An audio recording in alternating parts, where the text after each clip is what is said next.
আজ নিজের জন্মশহর মাশহাদে চিরনিদ্রায় শায়িত হবেন ইরানের সর্বোচ্চ নেতা আয়াতুল্লাহ আলী খামেনি।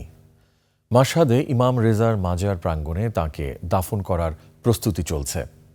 ইরান ও ইরাকের নেজাফ ও কারবালা সহ বিভিন্ন শহরে কয়েকদিন ধরে চলা দীর্ঘ আনুষ্ঠানিকতার পর তাঁর মরদেহ শেষ গন্তব্যে পৌঁছায়।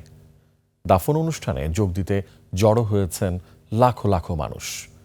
তবে এই আয়োজনেও অনুপস্থিত ছিলেন মুস্তফা খামেনি। বিস্তারিত জানাচ্ছেন তাফসির ফিজা। মাশহাদের ইমাম রেজা মাজার প্রাঙ্গণে চিরনিদ্রায় শায়িত করা হবে ইরানের প্রয়াত সর্বোচ্চ নেতা আয়াতুল্লাহ আলী খামেনি ও তার পরিবারের সদস্যদের।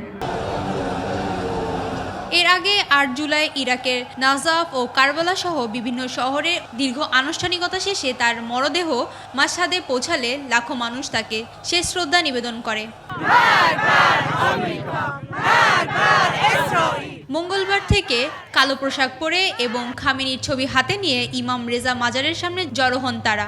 মাজার প্রাঙ্গণের অসংখ্য অনুসারীদের এমন উপস্থিতি গভীর শ্রদ্ধা ও সংহতির প্রতীক হিসেবে প্রকাশ পেয়েছে।